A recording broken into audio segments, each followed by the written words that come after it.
All right, so I'm going to go over a few things with you as it relates to Miles for Memories. Just really quickly, I would like to be able to show you. In front of you, there's a variety of different things that are on your table, which are products of some of the activities that we have done with Miles for Memories over this last year. The white little booklet that you have there is just meant to be a small level conversation about dementia.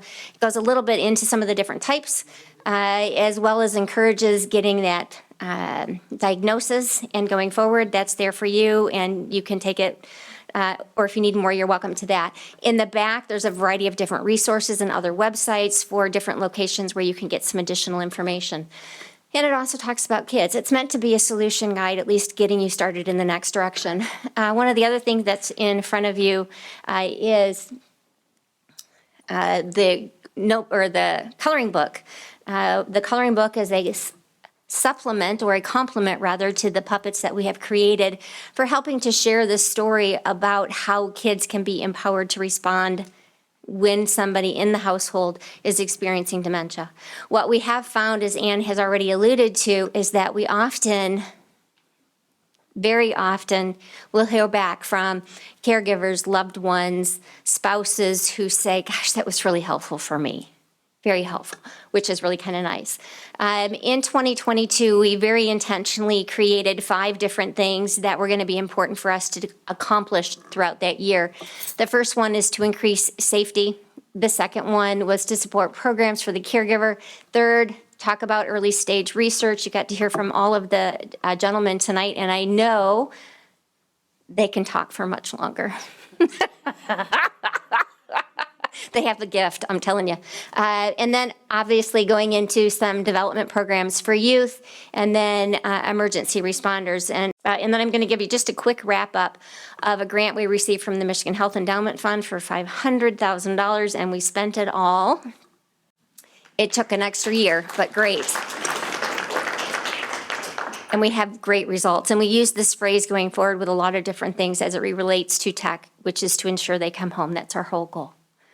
All right, so in case you haven't ever seen it, it's sitting right up here in front of you, but our vision as it relates to Miles for Memories is to create solutions for folks. Whatever means that may happen to be. Solution-oriented, that's our goal. All right, so the first one of those activities was to go ahead and create training and technology enhancements and supports for bringing people back home. Our most recent research as it relates to Calhoun County alone is that we have had 147 individuals that have been returned back home utilizing one of our devices that you can see here tonight. And in the back, Karen from Carewell is back there, and Jody, if you have a loved one that needs a bracelet, you can very easily, quickly go back there and get one, or get fitted for one if you would like one of your own, okay? What that essentially means is that we've saved a lot of money in the healthcare community. In this particular case, over $775,000 didn't get spent at a hospital because somebody got identified and were able to go back home. The second scenario that we have on here is different activities very specifically directed to increase caregiver support. The first one I mentioned is the booklet that's already in front of you. We've referred to it as Remember When Solutions. We have our own YouTube channel now, so even what you've saw here tonight will be posted up to the YouTube channel here shortly. We have a bi-monthly podcast. Those will be posted up to the YouTube channel, as well as our program called Creating Dementia Solutions. And they're all about 10 to 15 minutes long, talking about a different topic as it relates to dementia. And then we have an enhanced website. We have a second website now, which is very specific for the purpose of ordering devices. You got to hear from the gentleman tonight as it relates to research that they're doing, as well as helping us to learn more about what we have done. And we have been contributing to their program since 2014. And it adds up over time, right? It's some pretty significant dollars at this point in time. Last year, for those of you that did attend, it was for 2 years together, so it was $12,000 that they received from Miles for Memories for 20 and 21 activities. And then tonight, they'll get another check from us for $7,000 in just a little bit, so that'll be a great thing. You guys are awesome. Level 4, or activity level 4 for us, was really to try to incorporate things as it related to youth, and program is specific for youth, anywhere from preschool all the way up into early college. As you can see, we have a wonderful college student here tonight that's really going to be a doctor in a couple of days, right? So you got to pass the test, apparently. Okay, so the puppets were one of those directions that we chose to go to finally try to share that message in a way that was easy to understand and not be so scary, right? And it has been working and working really, really well. We have a total of 3 puppet shows now. You saw the second one. The third one, if there's time at the end, I'll just let it run. But the third one is really on pet therapy and what comfort our pets can bring to someone who's experiencing anxiety, which is one of the things we got to hear about tonight. And we also have the animatronic pets that you can see more about in the back as well. And then we have a coloring book. I saw some of you coloring. Please feel free to take that home, and some crayons. And in the back of the coloring book that was originally designed for kids, but adults seem to like it even more, are just some activities that you can do with your kids and your adult that's experiencing some level of dementia. There's activities to bring them together, to enjoy time together. Number 5 is one of the things that we spent a lot of time doing, and really that deals with how we then take the education and the training and the ability to connect a bracelet with who this person is and how we respond. So we have spent a lot of time with CIT trainings, crisis intervention team trainings through Summit Point. Calhoun County Sheriff Partnership. The Sheriff's Office is now going to be our lead partner in helping to distribute bracelets across the county and further engage law enforcement in the process in terms of training as well as implementation. We have then a variety of different emergency room trainings to make sure that not only the emergency room staff, but also nurses who may be filling in from time to time, and even those that welcome you at the front door when you're coming in, what are they looking for and how can they help? And then, of course, working with direct care workers as well as community trainings that you get a chance to experience. The other website that I was talking about is the m3-tech.org. That is where anybody can order online any pieces of technology that we have. And during this last year, we introduced 2 new pieces.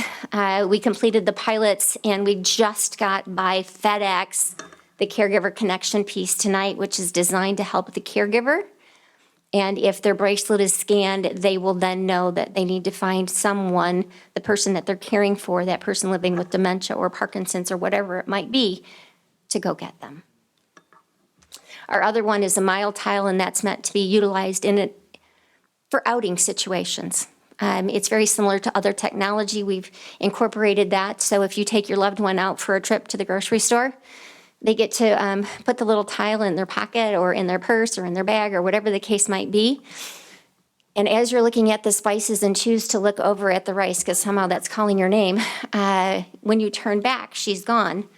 You just open the app on the phone and you push the button that says find, and it starts to chirp or clap or whatever noise you choose, and you can hear them as far as 300 feet away. And just follow it.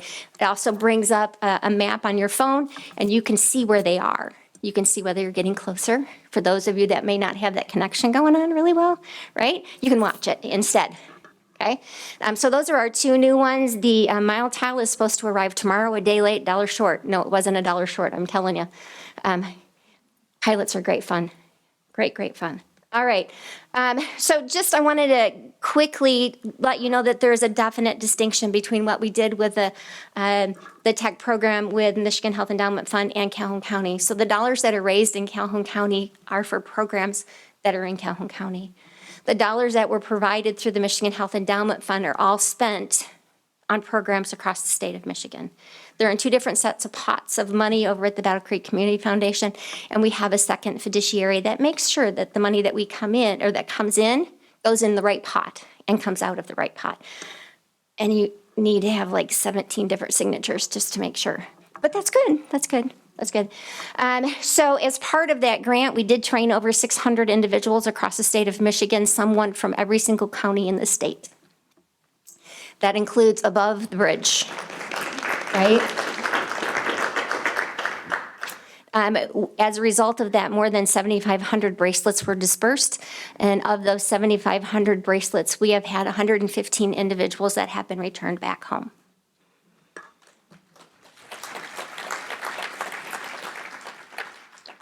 Saving another $575,000. So these little bracelets that are $45 in the back of the room or free from a different program have saved well over $1 million in the state of Michigan and have solved an issue for many. And if it were only one, that would be all that matters, quite frankly, especially if it's your loved one, right? Okay, so we did have a main event. That's where we raise most of our dollars for the programs that we do throughout the year. At our main event this year, we had well over 300 individuals that were there, which was super fabulous. We do like to recognize and thank everybody for participating, whether it was a volunteer, a team, or a donor, or a sponsor that makes the whole darn thing happen. They're all needed very much so. And if you've never heard me say it, Miles for Memories runs on all volunteers. We don't pay anybody. So it's every person in the room who is willing to give of their time to make sure one event after another happens. And it's really a beautiful thing. So this year, our largest team, I just want to make sure that I recognize it. Our largest team was from Center Stage Dance Studio with over 60 participants at the walk this year. Cool, right?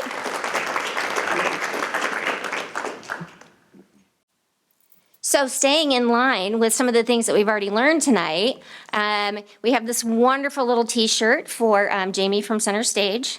She is now a Miles for Memories champion, all right? And she has a deck of cards, right? Yay, so you'll get to have fun with that. It says 2022 MVP. So this is for Center Stage.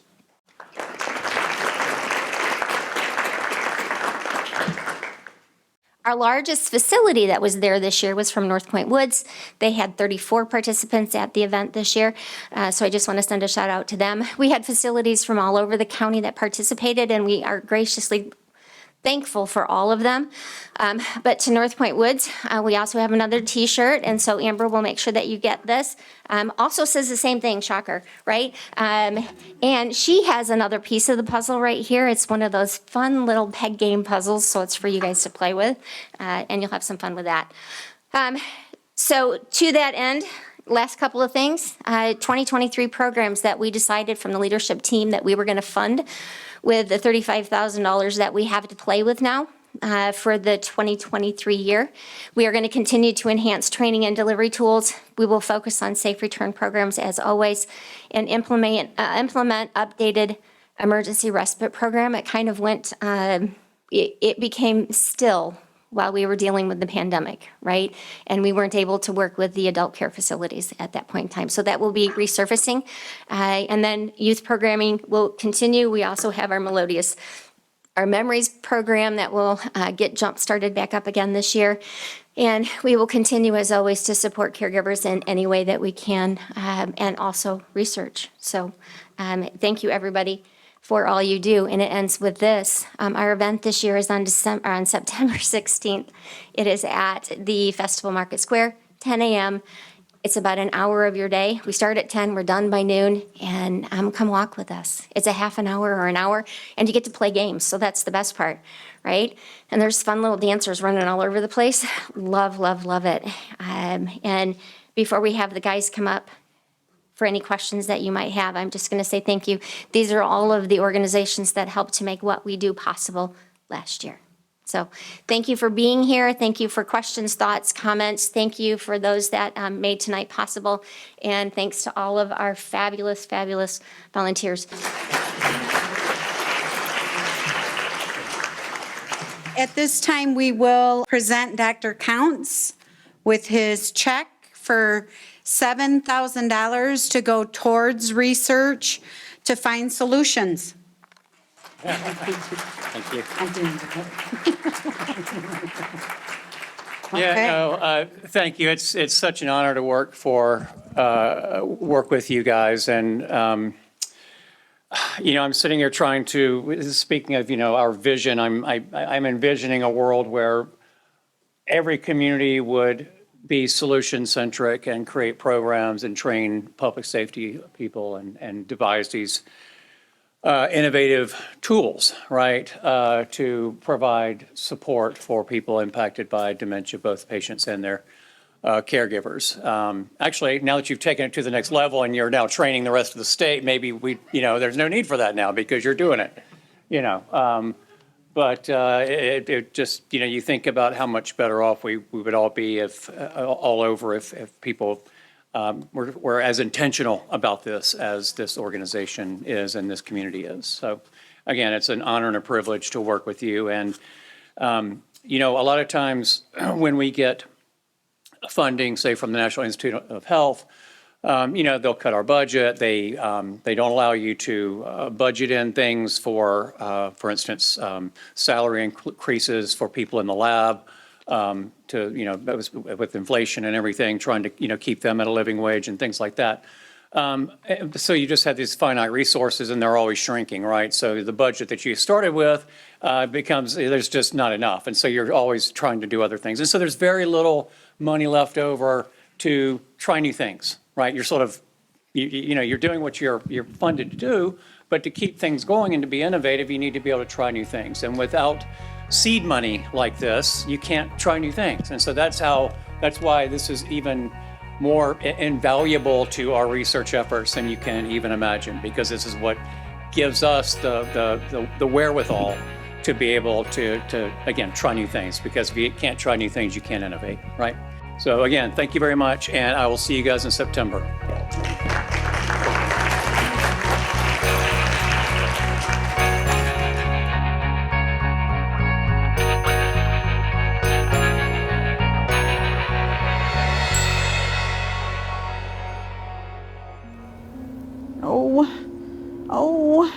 Oh dear, where could it be?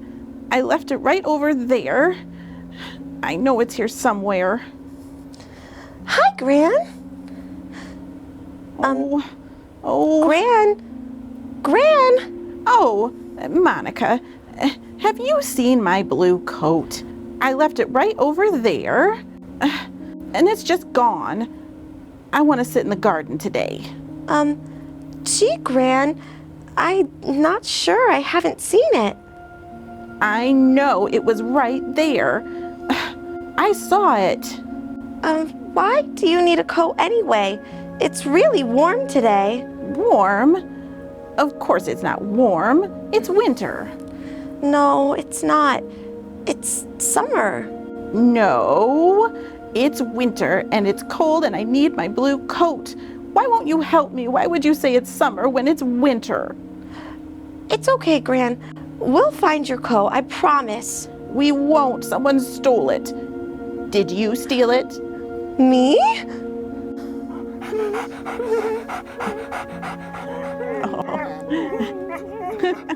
Hello there, girl. Okay. Maybe I left my blue coat in my room. I'll go check.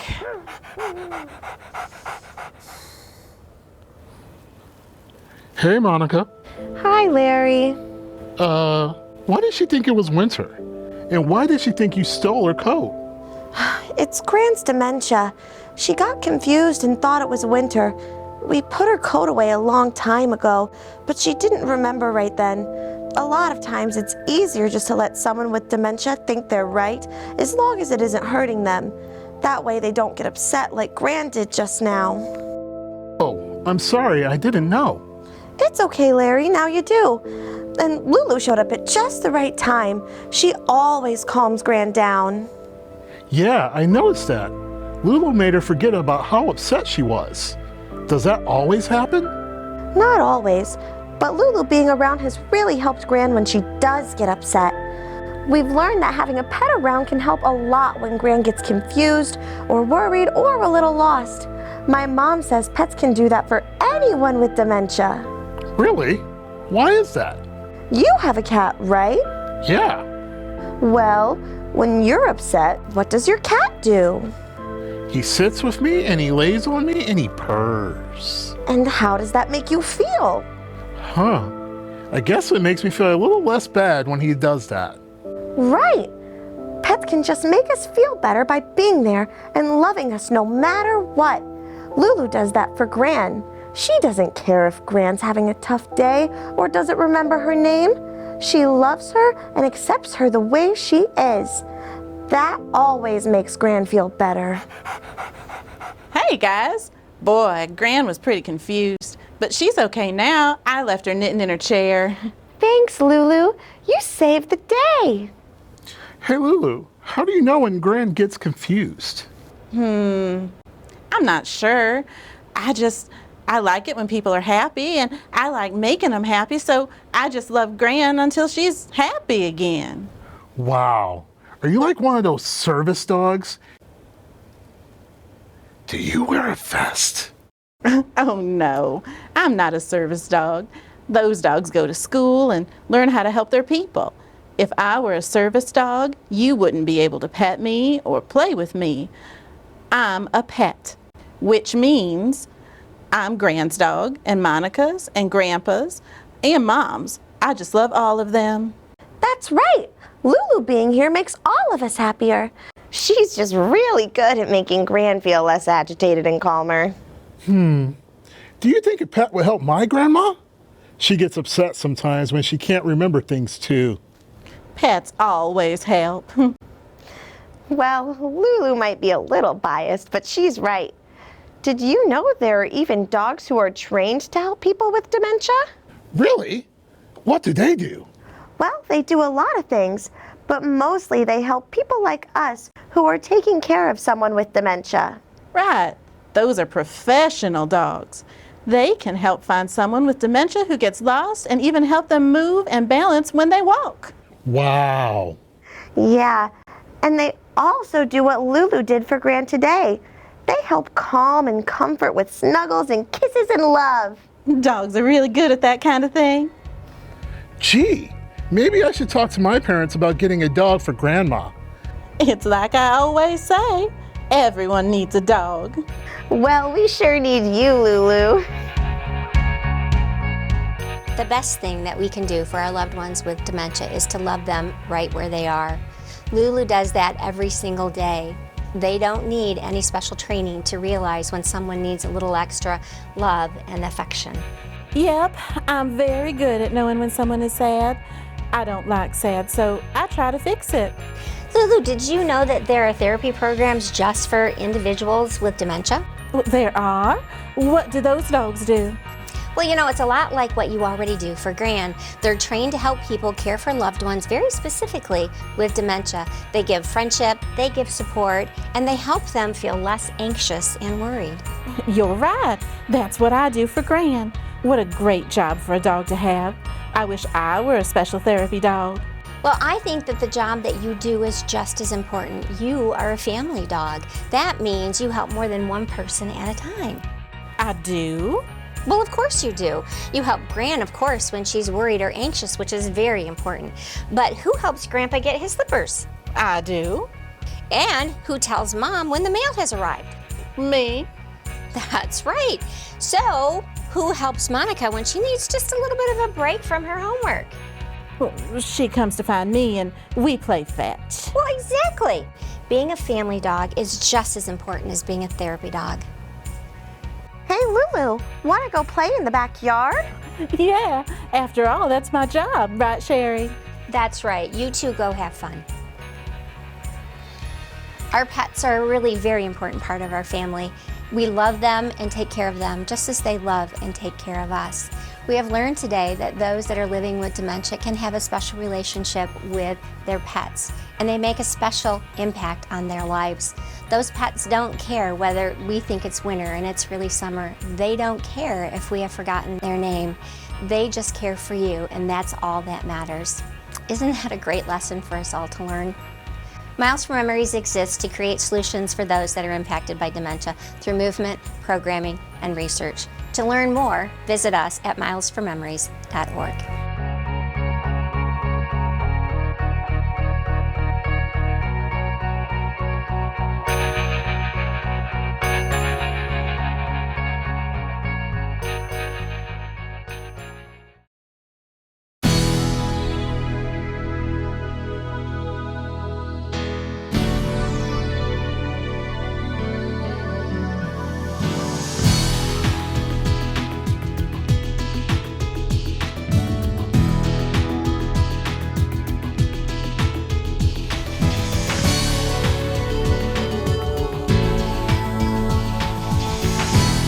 Access Vision. Your voice, your community.